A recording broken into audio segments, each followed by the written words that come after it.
The hospital lobby is almost empty. Night shift. Budget cuts. Skeleton staff. A woman in worn scrubs sits alone at the nurse's station, a termination letter folded beside her badge. Her locker is already cleared. Her last shift is over. No farewell, no thanks. Then the glass doors slide open. Not patients, not ambulances. A black SUV idles outside. Engine running. Windows tinted. 2 men in dark suits step inside. Calm, controlled. Out of place. They don't ask for security. They don't look at administration. One of them scans the floor once and asks quietly, "Where's the charge nurse?" The woman looks up. The room goes still. Because they weren't asking out of courtesy. They were asking because everything that happens next depends on her.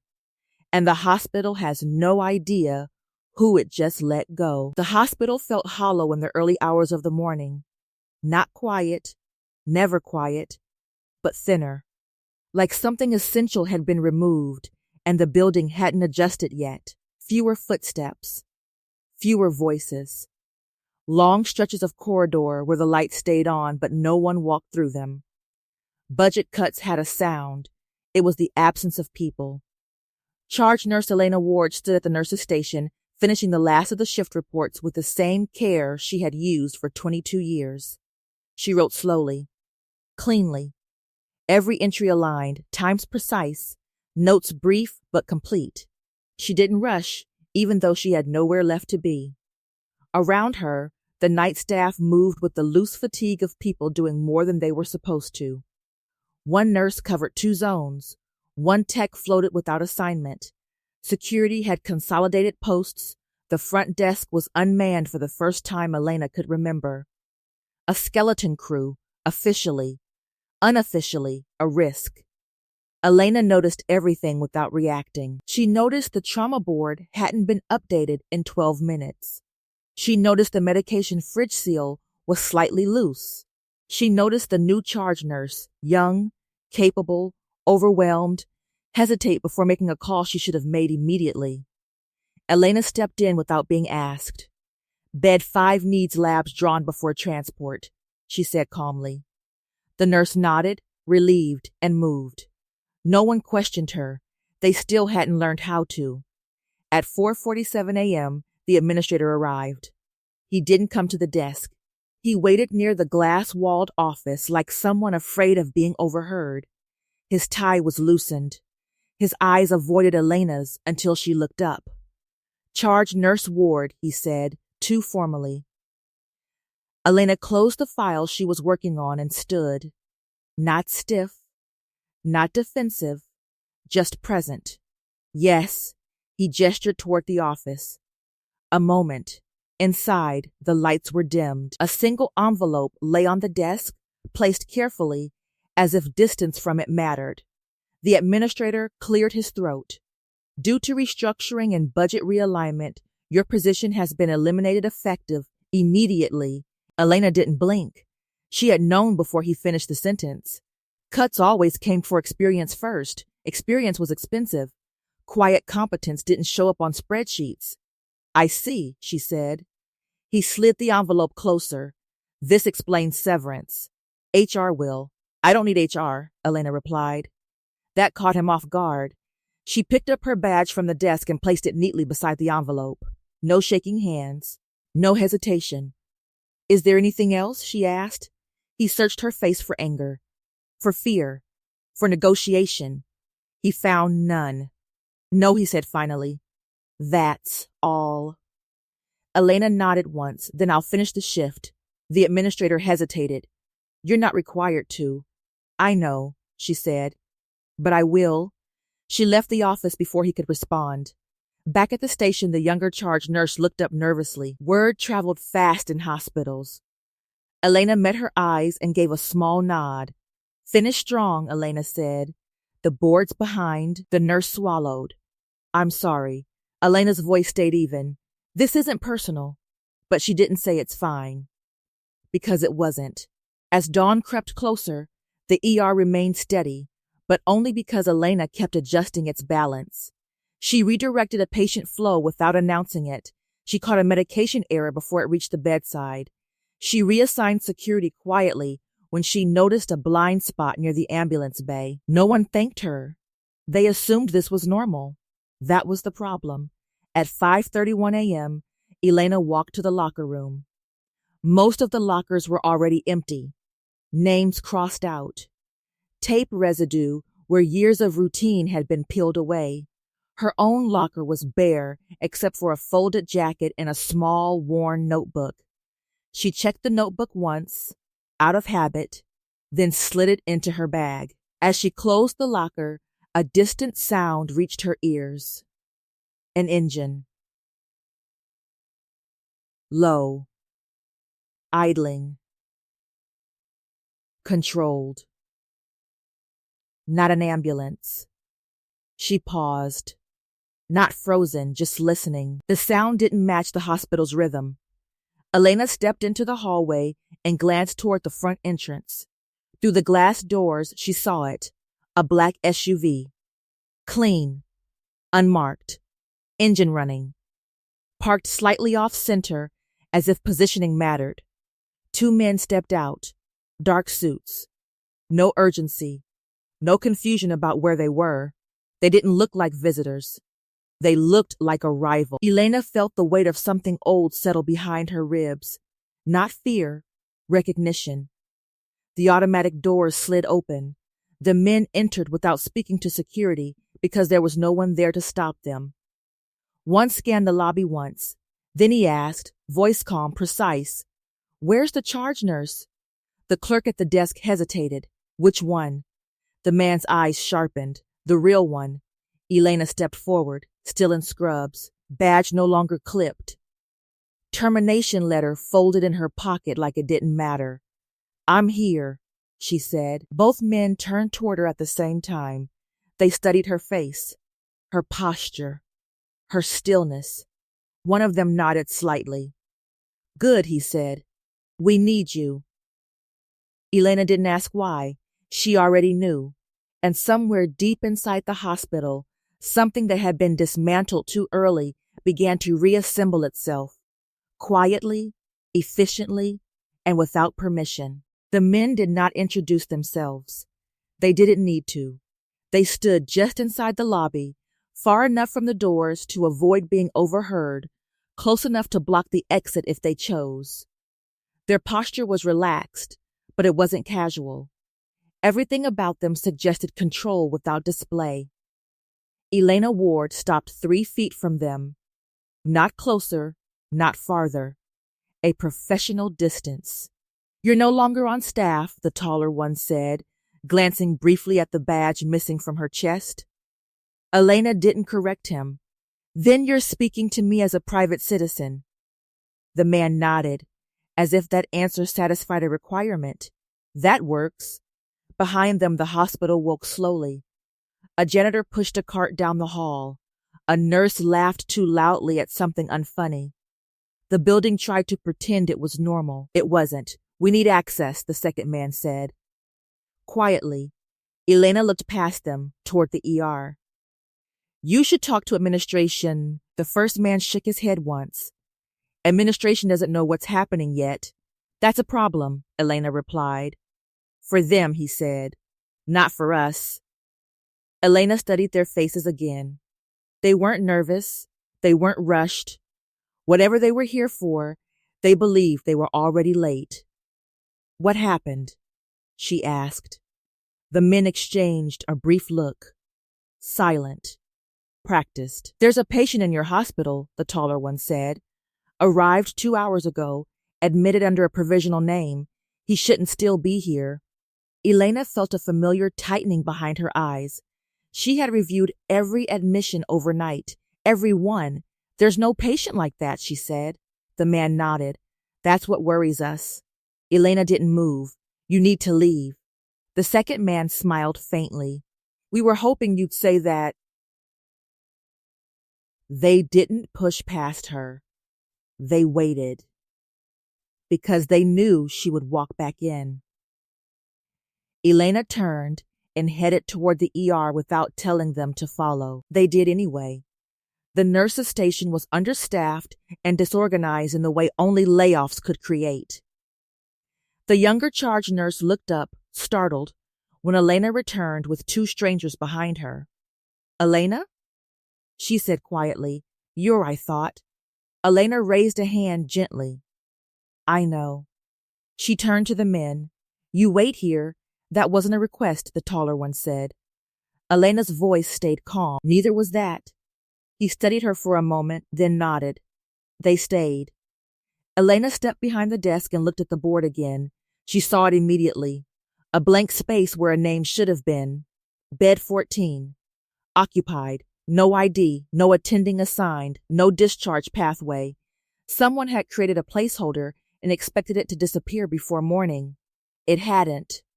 Elena felt a flicker of anger. Not loud, not emotional. Professional anger. The kind that came when systems were abused. Who admitted bed 14? She asked. The younger charge nurse hesitated. No one, officially. He came in during the ambulance surge. Vitals were unstable. He was moved fast. Who authorized it? The nurse swallowed. Security said it was cleared. Elena's jaw tightened slightly. Security did not clear admissions. They enforced them. She turned and walked toward the corridor leading to bed 14. As she moved, she noticed the gaps. No unit clerk at the secondary desk. No security near the imaging wing. 2 cameras offline, their indicator lights dark. Cost-saving measures, or something else. The men followed a step behind her now, silent. You were laid off tonight, the second man said as they walked. Why are you still here? Elena didn't stop. Because patients don't get laid off. They reached the curtain. Elena paused before pulling it aside, listening. Monitor steady, breathing labored but controlled. Alive, she pulled the curtain back. The man on the bed was older than she expected. Late 50s. Graying hair, bruising along his ribs beneath the gown. No visible restraints. But his eyes, sharp, alert, tracking. He looked at Elena the way soldiers looked at command. With recognition, not of her face, of her presence.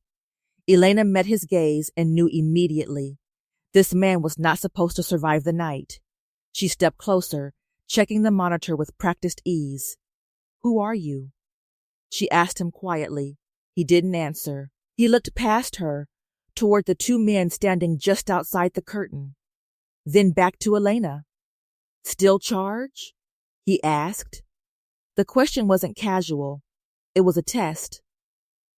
Elena felt the weight of the folded termination letter in her pocket. She answered truthfully. Not officially. The man nodded slowly. That might be enough. Outside the curtain, raised voices echoed faintly. Administration arriving. Confused, asking why unfamiliar personnel were in the ER. Time was collapsing inward. Elena straightened and turned back to the 2 men. You brought something into my hospital, she said, and now it's bleeding into everything else. The taller man didn't deny it. We tried to prevent that. Elena's eyes hardened, not angry, but resolved. Then you should have come sooner, she said. She looked once more at the patient. Then she made her decision. Bed 14 stays, Elena said, and until I say otherwise, this floor follows my protocols. The second man exhaled slowly. You don't have that authority. Elena met his gaze. No, she said, but you do. She stepped aside and gestured toward the corridor. If you want this handled quietly, Elena continued, you stop pretending I'm expendable. The men exchanged another look. This time, it wasn't calculation. It was acknowledgement. The taller man nodded once. All right, he said. You're in. Elena turned back toward the ER, already issuing quiet instructions, already correcting staff placement, already restoring order where it had been stripped away. Her job was gone. Her authority was not. And somewhere in the hospital, someone realized too late that removing her name from payroll had not removed her from command. Administration arrived in fragments.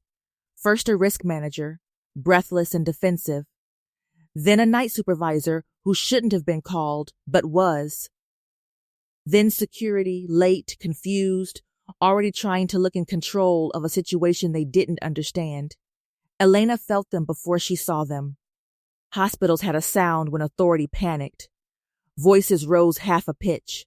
Shoes moved faster. People stopped asking questions and started issuing them. She stayed where she was, just outside bed 14, arms folded loosely, posture relaxed. The two men from the SUV stood several feet back now, close enough to intervene, far enough not to appear threatening. They had adjusted without being told. That told Elena something. This wasn't their first time inside a place that wasn't meant to be theirs. Who authorized this? The risk manager demanded, eyes flicking between the unfamiliar suits and the curtained bed. Elena answered before anyone else could. I did. The risk manager turned sharply. You don't work here anymore.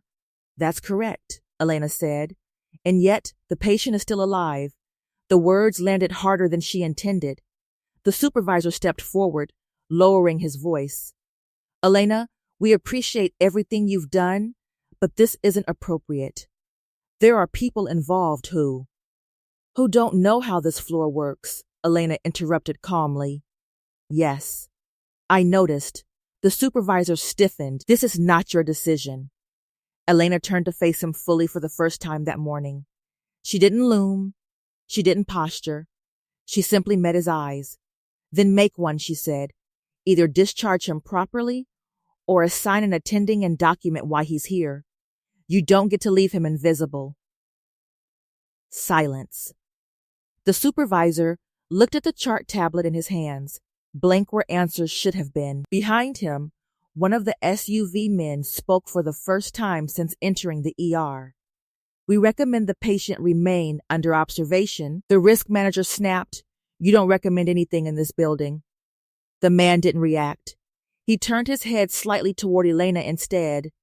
She does. That was the moment the room shifted. Not loudly, not dramatically, just enough that everyone felt it. The supervisor's authority collapsed inward. He wasn't being challenged by force. He was being bypassed. Elena moved before anyone could regain footing. Call Dr. Chen, she said to the junior nurse at the station. She covered trauma last night. She'll understand why this admission exists. The nurse hesitated, then nodded and moved. The risk manager exhaled sharply. This is getting out of hand. Elena kept her voice even. It already was. You just didn't notice. She turned and pulled the curtain aside again. The patient was watching her. Not anxiously, evaluating. You shouldn't be standing, he said quietly. Elena checked the monitor again. Stable. Barely. You shouldn't be alone, she replied. A faint smile touched his mouth, gone just as fast. They sent someone, he said. Elena's fingers paused for half a second. Who? She asked. Someone who knew the hallways, the man replied. Someone who didn't need clearance. Elena felt the implications settle into her bones. Maintenance, security, transport, inside access. She straightened and stepped back out. The men from the SUV were already watching the corridor. The taller one spoke quietly. We didn't authorize that. Then you didn't control it, Elena replied. The second man's jaw tightened. We were careful. Elena didn't raise her voice. Careful isn't enough when systems are hollowed out. A security guard approached, radio crackling, uncertain where to stand. Ma'am, he said to the supervisor, someone reported an unauthorized vehicle in the loading zone. Elena closed her eyes briefly. There it was. She turned to the SUV men. Is that yours? No, the taller one said immediately.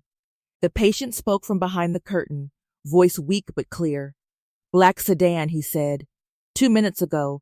The supervisor looked alarmed now. Who is this man? Elena answered without hesitation. Someone who doesn't get another mistake. She looked at the security guard. Lock the service elevators. The guard blinked. I need authorization. Elena held his gaze. You already have it. He looked at the supervisor. The supervisor opened his mouth and then stopped because he realized something too late. If he countermanded her and something happened, his name would be on it. Do it, the supervisor muttered. The guard moved. Elena turned back to the SUV men. You wanted access quietly. This is the cost. The taller man nodded once. Understood. Outside, through the glass at the end of the hall, Elena caught a glimpse of movement, a black sedan easing away from the loading dock. Unmarked. Gone. The patient exhaled slowly. They missed, he said. For now, Elena replied. She turned back to the ER floor, already issuing instructions, already redistributing staff, already closing gaps no one else could see. Somewhere deep in the hospital, a plan had failed, and whoever had sent the black sedan would now know something else. The charge nurse they thought was expendable was still standing, and she was paying attention. The morning staff began to arrive. Fresh scrubs, paper cups of coffee, conversations that assumed the night had ended normally. It hadn't. Elena watched the shift change from the edge of the nurses' station, tracking who came in, who didn't, and who paused when they saw unfamiliar faces lingering in the corridors. The hospital looked functional again, but the structure underneath was still cracked. Administration tried to reclaim control quietly. They always did. The supervisor pulled one of the SUV men aside near the consultation room, lowering his voice. If you have business here, it needs to go through executive leadership. The man listened patiently, then glanced at Elena across the room. We already spoke to the person in charge, he said. The supervisor frowned. That's not. That is, the man replied calmly. Elena didn't react.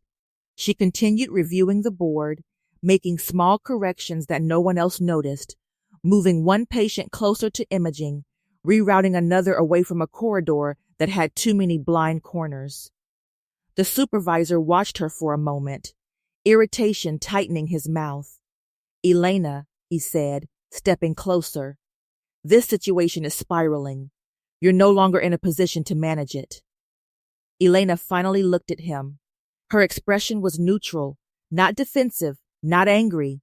This situation didn't spiral, she said. It was already compromised. I'm just making it visible. The risk manager returned, phone in hand, whispering urgently. Legal wants to know who authorized federal presence. The taller SUV man corrected her without hostility. We are not federal. That made the room colder.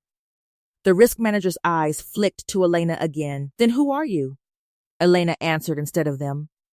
People who don't explain themselves in lobbies. She turned and walked toward bed 14 again. The men followed.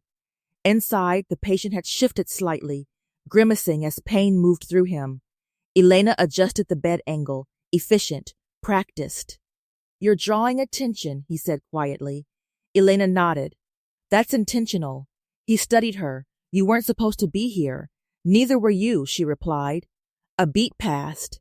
They took your job, the man said. Elena didn't deny it. Yes, then why stay? Elena checked the IV line, eyes steady, because if I leave, you disappear. The man absorbed that. His breathing slowed. You know what this is, he said. I know what it isn't, Elena replied. It isn't random. Outside the curtain, raised voices again, administration arguing over jurisdiction, liability, exposure. Elena stepped back out. The supervisor was losing control. He knew it. His voice kept rising in pitch as he tried to reassert authority through volume. We cannot allow outside actors to dictate patient care. The second SUV man spoke gently. We didn't come to dictate. Then why are you here? The supervisor snapped. The man answered plainly. To keep him alive long enough to be heard? That silenced the hallway. The words long enough echoed. Elena saw the realization hit administration all at once. This wasn't about protection. This was about testimony. Truth moving through a body that someone else wanted erased. The supervisor turned to Elena, voice tight. You should have told us. Elena didn't flinch. You should have listened. The risk manager leaned in, whispering urgently. This could destroy us. Elena met her eyes. Only if you help them. The supervisor exhaled hard. You're forcing our hand.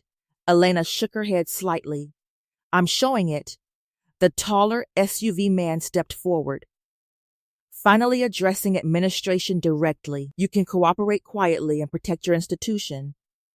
Or you can interfere and be remembered in reports you'll never see. There was no threat in his tone, only certainty. Administration folded, not all at once, but in pieces. The supervisor stepped back. The risk manager lowered her phone. Decisions were made without being announced.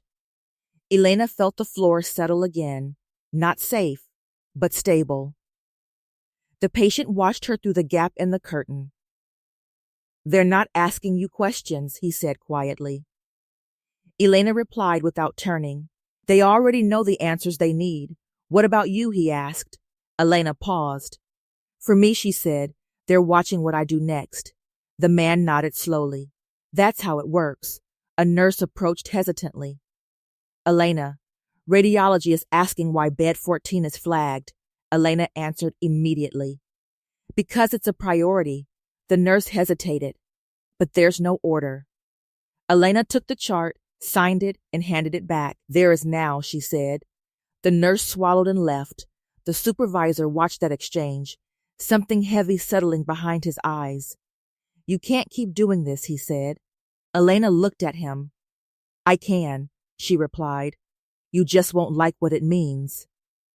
Outside, the SUV men exchanged a brief glance.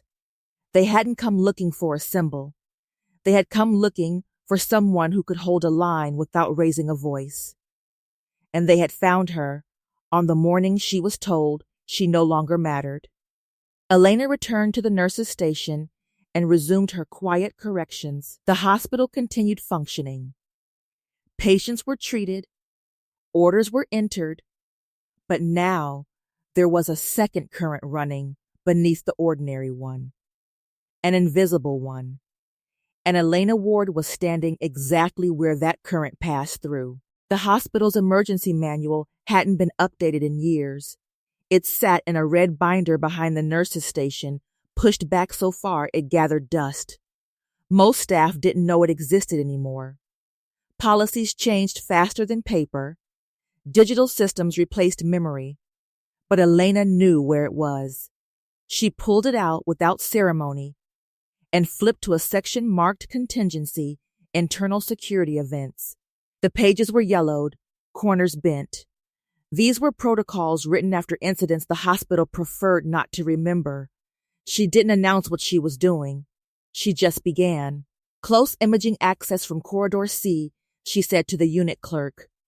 Route all non-critical traffic through the South Hall. The clerk blinked. That'll slow transport. It will stop cross-traffic, Elena replied. Do it. The clerk hesitated, then did it. Across the station, a respiratory therapist looked up. Why are we isolating corridors?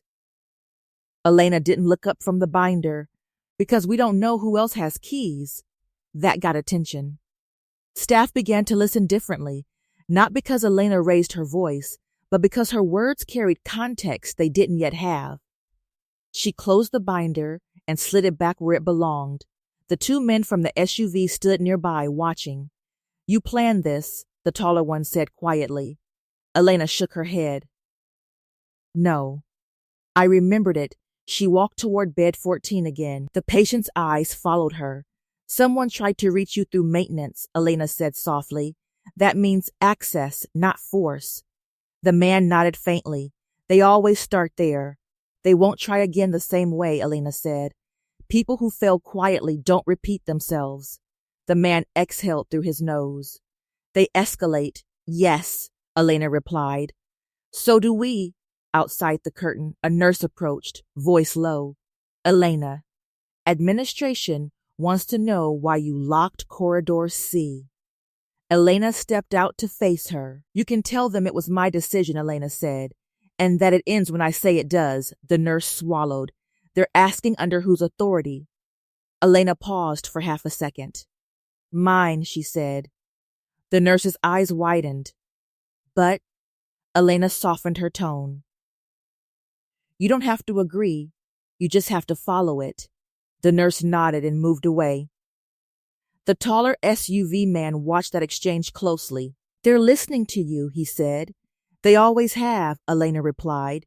You just weren't here to see it. A security supervisor approached next, trying to look cooperative. We've got eyes on all main entrances. Not all, Elena said. You lost cameras 7 and 9 overnight. The supervisor frowned. Maintenance. Didn't report it, Elena finished. Which means you didn't verify it. The supervisor hesitated. What do you want us to do? Elena didn't hesitate. Post physical security at the blind spots. Rotate every 15 minutes. Don't log it digitally. The supervisor blinked. That's not protocol. Elena met his gaze. It is. Just not the one you use every day. He nodded slowly and left. The SUV men exchanged another look. This one sharper. You sound like someone who's done this before, the second man said. Elena didn't deny it. Hospitals are soft targets. People forget that. The man studied her. You weren't hospital trained. Elena closed the curtain behind her and lowered her voice.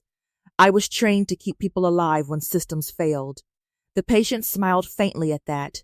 She's not lying. Time passed in measured increments. An hour. Then another. The hospital settled into a controlled tension. Nothing overt, nothing visible to patients, but staff movements were tighter, conversations shorter, doors closed when they used to stay open. Elena walked the floor repeatedly, correcting posture, redirecting flow, sealing gaps. She never ran. She never raised her voice, and slowly, authority returned to the places it belonged, not to administration, but to competence.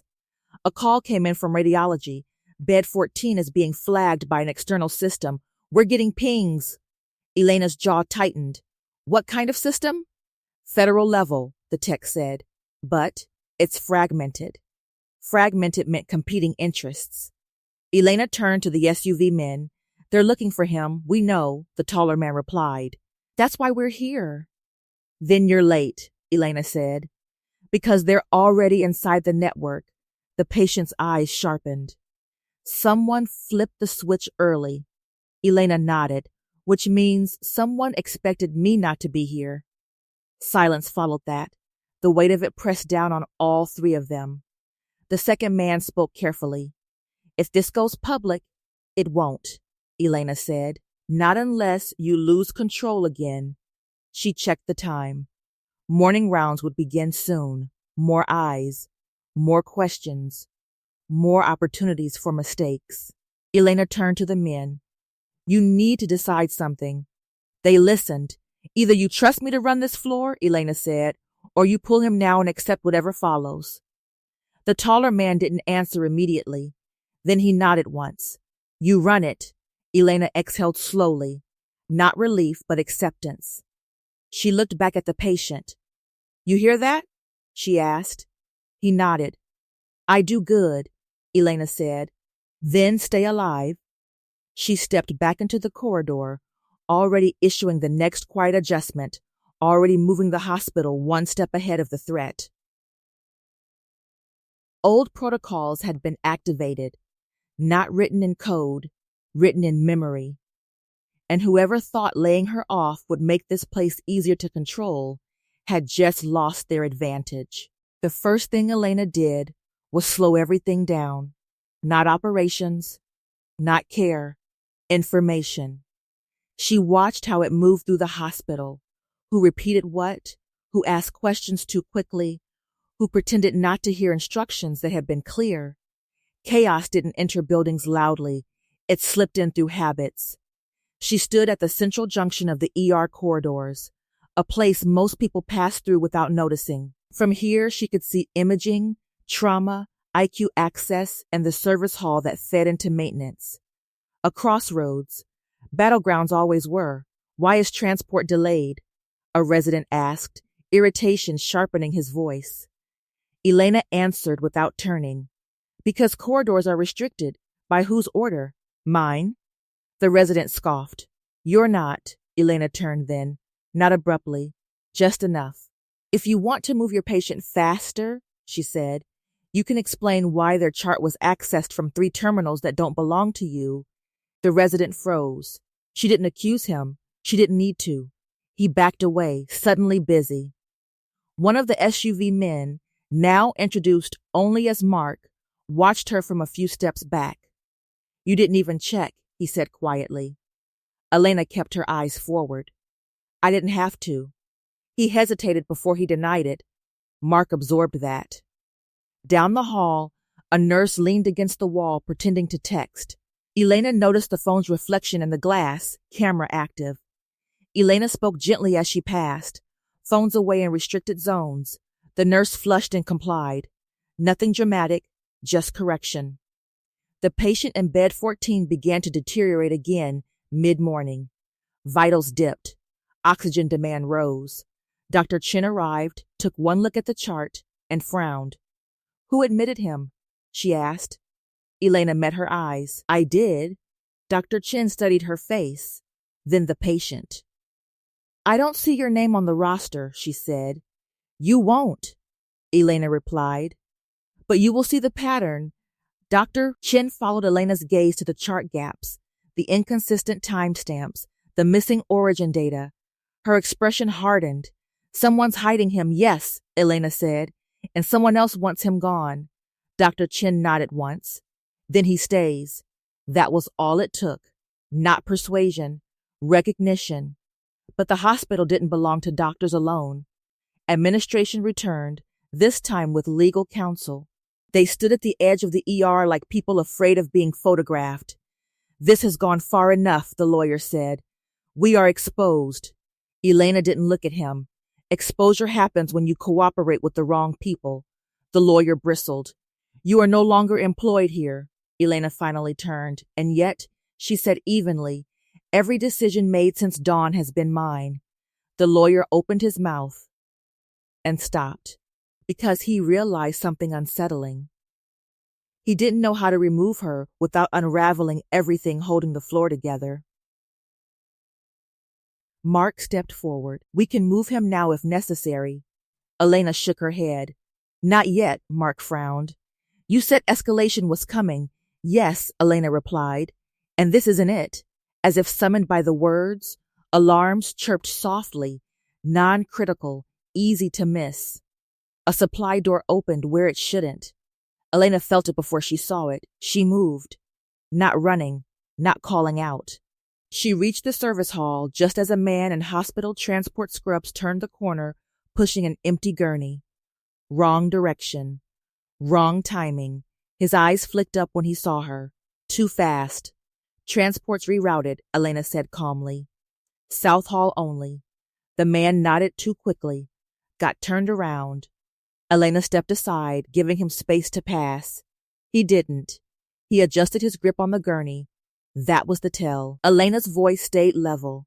Step back. The man lunged, not at her, but past her.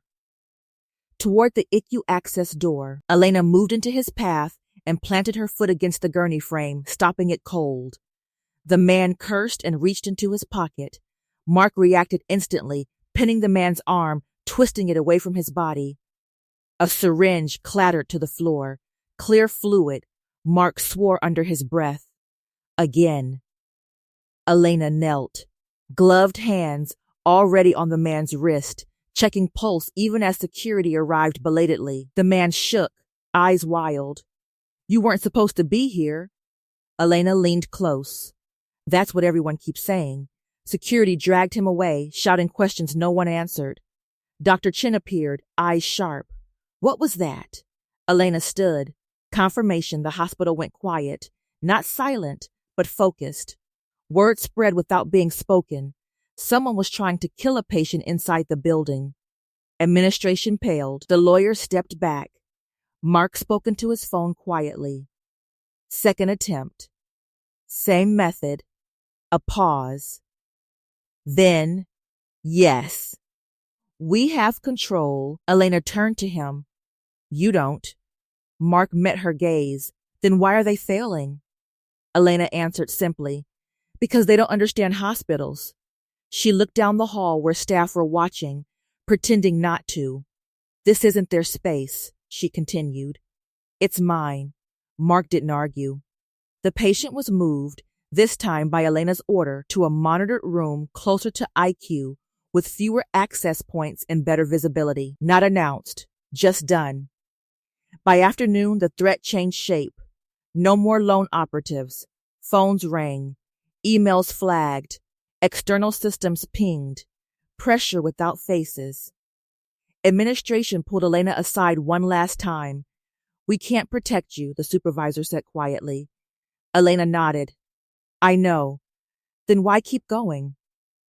Elena looked through the glass at bed 14. Because if I stop, she said, someone else dies. The supervisor looked away. The hospital had become a battleground, not of weapons, of access, of patience, of who understood the building better than the people trying to exploit it. And as the sun climbed higher, Elena realized something else. This was no longer about keeping one man alive. It was about proving that the hospital could not be used as a quiet execution ground. Not today. And not while she was standing in it. The call came just after noon.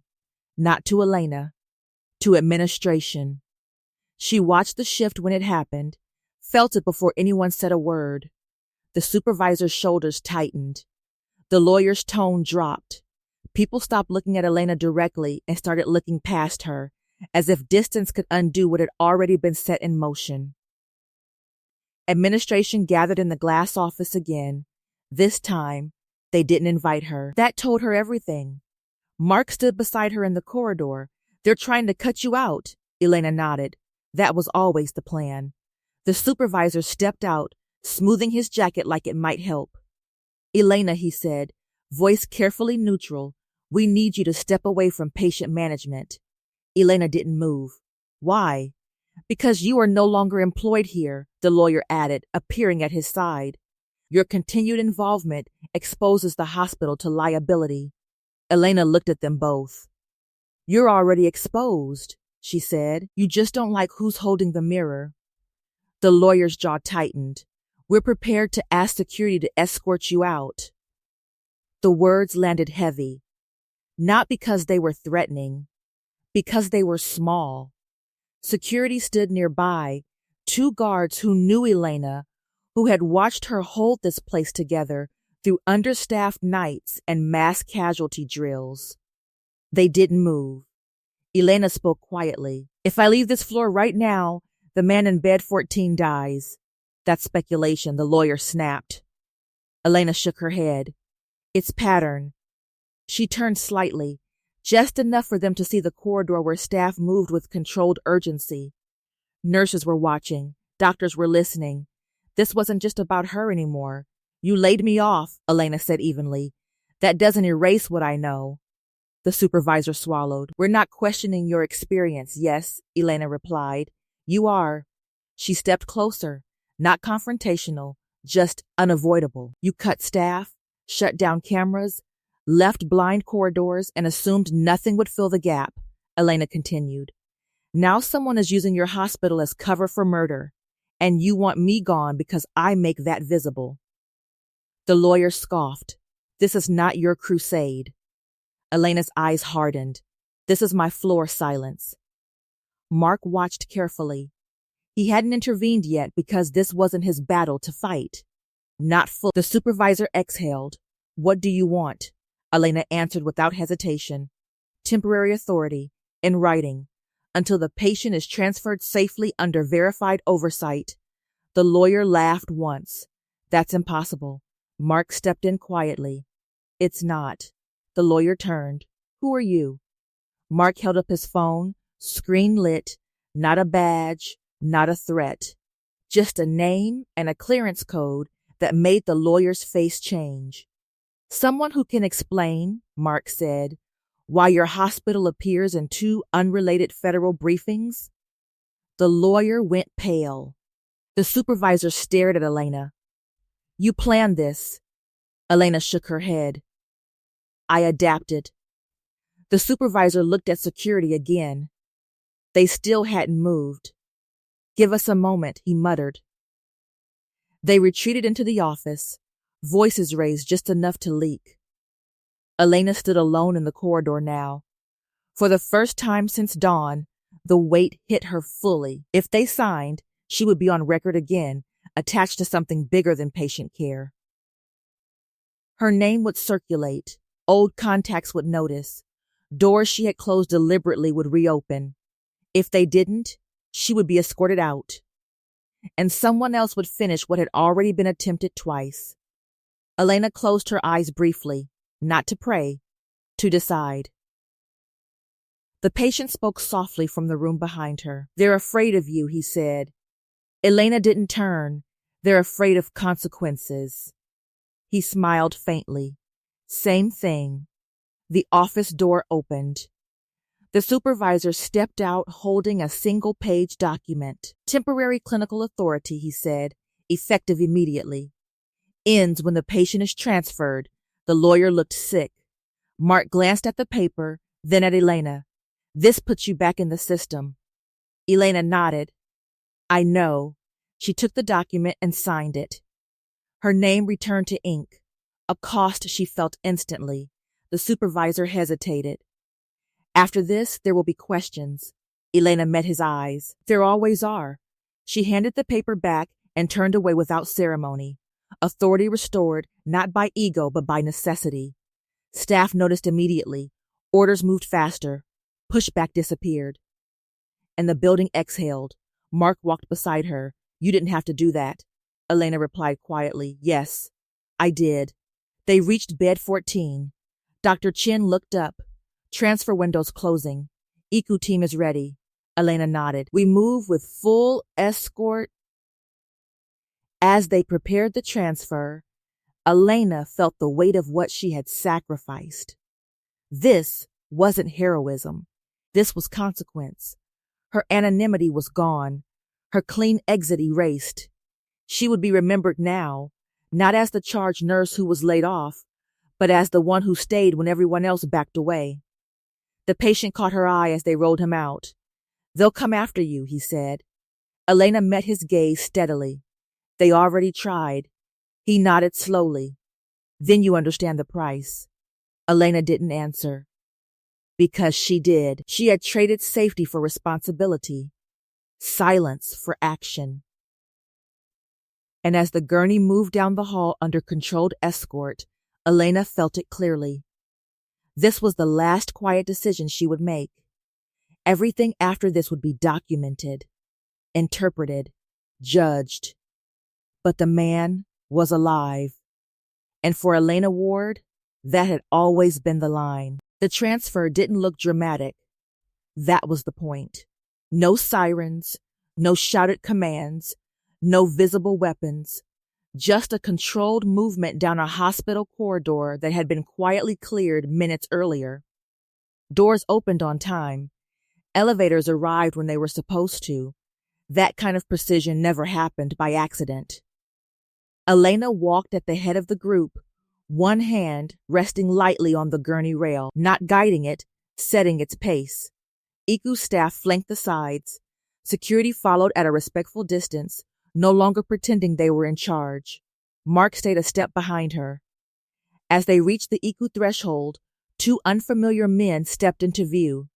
Not hospital staff, not security, dark suits, minimal movement, eyes that cataloged everything. They didn't block the transfer. They waited. That told Elena everything she needed to know. One of them glanced at Mark. A silent exchange passed between them, too fast for anyone else to notice. Then, the man turned to Elena. "Charge Nurse Ward," he said. "Not Elena, not Miss Ward. Charge Nurse." Administration froze. The lawyer stiffened visibly. Dr. Chin slowed just enough to hear. Elena didn't respond immediately. She finished guiding the gurney through the doors and watched ICU staff take over. Only when the monitor stabilized again did she turn. "Yes," she said. The man nodded once. "We'll take it from here." Elena studied his face. He wasn't asking. He was acknowledging. And who is we? The supervisor asked sharply, stepping forward as if remembering his role. The man didn't look at him. That depends, he said calmly, eyes still on Elena, on whether this remains a hospital matter or becomes something else. The supervisor stopped talking. The second-suited man spoke quietly into a headset, then stepped back. Mark leaned closer to Elena. This is the oversight you were worried about. Elena nodded. It always arrives late. The first man turned slightly, lowering his voice. You prevented an unsanctioned removal. Yes, Elena replied. You blocked 2 internal attempts. Yes. You activated legacy containment protocols that were never meant to be public. Elena didn't deny it. They worked. The man's mouth twitched, not a smile. Something like approval restrained by habit. They did, he said, and they shouldn't have been necessary. He finally glanced at administration. This hospital was used as a blind zone, he continued. That will be addressed. The lawyer opened his mouth. The man raised a finger slightly. The lawyer closed it. The ICU doors closed behind the patient. The moment stretched. Everyone waited for the reveal that never came. No badge flashed. No agency named. No announcement made. That was the validation. The man turned back to Elena. You are done now. It wasn't a dismissal. It was an instruction meant to protect her. Elena understood it instantly. I'll finish the shift, she said. The man shook his head once. You already did. He handed her a folded document. Not a report, not an order, a receipt.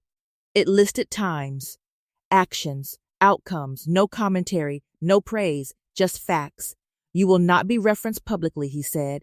Your name will appear only where it must. Elena scanned the page. It was clean, accurate, dangerously so. Mark watched her reaction. This closes the loop. Elena folded the paper and slipped it into her pocket. For you, she said. For everyone, the man corrected. Including you. The second-suited man stepped closer. There will be follow-up questions. Elena nodded. There always are. They will not come from us, he said. That was the warning. Administration shifted uncomfortably. The supervisor cleared his throat. So? The hospital is cleared? The man looked at him for the first time. No, he said calmly. It is exposed. Silence fell hard.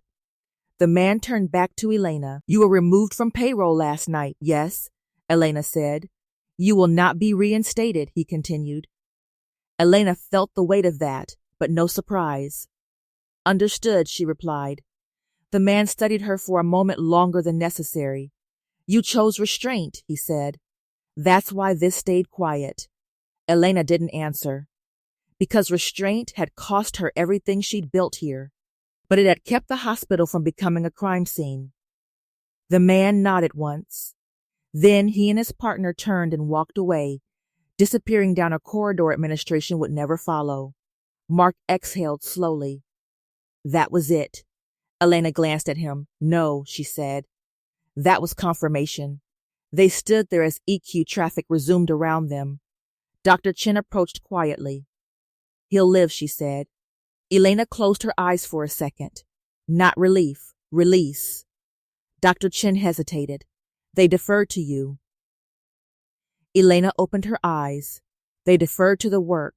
Dr. Chen watched her carefully. You could stay. We could find a way. Elena shook her head. No, you couldn't. Dr. Chen nodded, understanding more than she said. Administration lingered awkwardly now, unsure what role they still played. The supervisor approached Elena one last time. This didn't have to cost you your job. Elena met his eyes calmly. Yes, she said. It did. She handed him the temporary authority document she had signed earlier. It's finished, she said. So am I. He took it with both hands, as if it weighed more than paper. Elena turned and walked back toward the nurse's station. Staff watched her pass, not with applause, with something quieter, recognition. She stopped once to help a nurse adjust a patient's IV, corrected a mislabeled chart, answered a question she hadn't been asked. Then she washed her hands slowly. thoroughly, like someone closing a door. Mark met her near the staff exit. "They'll remember you," he said. Elena replied, without bitterness, "They already forgot why they needed me." Mark hesitated. "If you ever want back in," Elena shook her head. "I don't." She pushed the staff exit door open. Cold air spilled in. The hospital lights hummed behind her. The ECU doors stayed closed. The man lived. The truth would move forward without her. That was the deal. And Elena Ward stepped outside without looking back, leaving behind a building that would never fully understand how close it had come to losing control. The hospital returned to its rhythms faster than it should have. By mid-afternoon, the corridors were full again. Carts rolled. Phones rang. A code blue echoed from a distant wing that had nothing to do with what happened that morning. New problems arrived on schedule, demanding attention, erasing memory. That was how institutions survived, by replacing crises before they could be understood. Elena sat alone in the break room, her jacket folded on the table in front of her. Her locker key lay beside it. No one had asked for it yet, but they would. Systems always closed their loops. She sipped coffee that had gone cold and listened, not to gossip, to silence, the absence of her name. No one said thank you. No one said what you did saved us. No one said we were wrong. Instead, reports were written. Elena saw one pass through the charge desk, already redacted, already careful with language. Unidentified external interference. Patient stabilized following internal review. Procedural deviations noted. No names, no intent, no responsibility. Mark stopped by once, brief and quiet. "He's being moved tonight," he said. "Real oversight this time." Elena nodded. "Good." Mark hesitated. "They'll close ranks. They always do," Elena replied. "You could challenge them." Elena looked at him. "That would make this about me." Mark didn't argue. He knew better. Administration stayed away, not out of guilt, out of relief. The supervisor sent a short email instead. "Your belongings have been boxed. Security will escort you if needed." Elena read it once, then deleted it. She stood, slipped on her jacket, and walked the floor one last time, not officially, not announced. She corrected a mislabeled medication bag. She reminded a resident to lower a bed rail. She showed a new nurse where the old manual was kept without explaining why it mattered.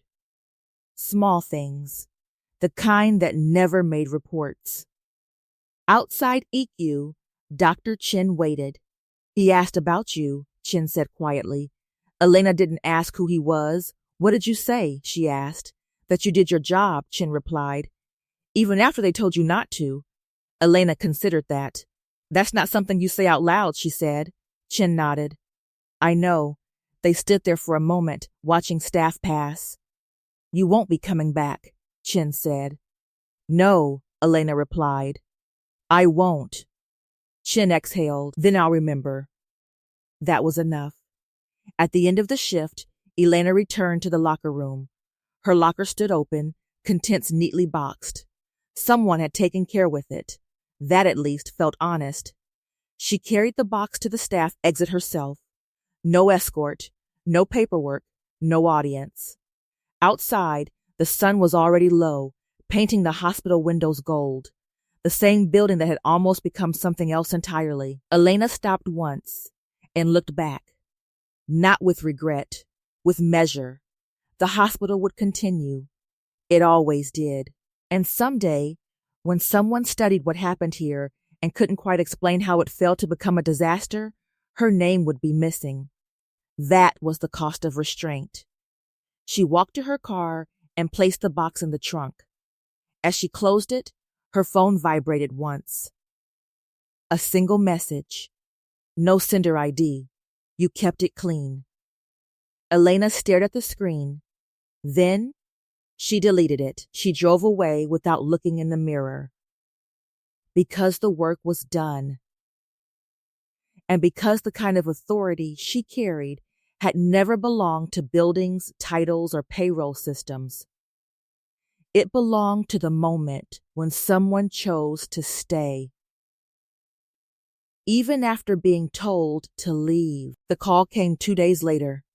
Not from the hospital floor, not from administration, human resources. Elena answered it in her kitchen, standing barefoot on cold tile, the morning light cutting across the table where her box belongings still sat unopened. Charge Nurse Ward, the voice said, practiced in neutral. We're following up regarding your separation. Elena didn't sit down. Yes. There was a pause, someone reading from a screen. After internal review, the voice continued, the hospital has decided not to reinstate your position. There is currently no role available that aligns with your previous responsibilities. Elena listened without interruption. The words were clean, legal, final. I understand, she said. Another pause. Less comfortable this time. There were unusual circumstances, the voice added, but those matters are being handled separately. Elena almost smiled. Handled separately meant buried carefully. Is there anything else? She asked. No. The voice replied, we wish you the best. The call ended. Elena stood there for a moment longer, phone still in her hand. Then she placed it face down on the table and opened the box, her stethoscope, her old charge notebook, a hospital badge with her name worn thin at the edges. She lifted the badge once, turning it over in her fingers. Then she set it back in the box and closed the lid. Outside, a delivery truck passed. Somewhere nearby, a siren wailed, distant, routine, not her problem anymore. Later that afternoon, Elena returned to the hospital. Not inside. She parked across the street, engine off, and watched the entrance. Staff came and went. New faces mixed with old ones. The building looked unchanged. Clean glass, steady flow, controlled movement. No sign that it had nearly failed. A stretcher rolled in through the ambulance bay. Elena's eyes tracked it automatically. Good pace. Clear path. Someone competent was on duty. That was enough. Her phone vibrated again. This time a number she recognized but hadn't saved. Mark. She answered. He's being moved tonight, he said. Out of state.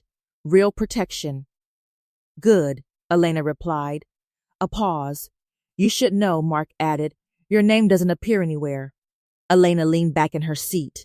That was the agreement. Yes, Mark said, but some of us remember. Elena looked through the windshield at the hospital doors. Remembering doesn't keep people safe, she said. Doing the work does. Another pause. If you ever want, Mark began. No, Elena said gently. I don't. She ended the call and started the car. As she pulled away, the hospital receded into the mirror. Just another building doing what buildings do. No plaque, no apology, no position available. But the patient lived, the threat failed, and the floor held. That was the ending. Elena merged into traffic, anonymous again, carrying the kind of authority that didn't ask permission and never waited for recognition. Because some people don't need a title to hold the line. They just need to be there when it matters.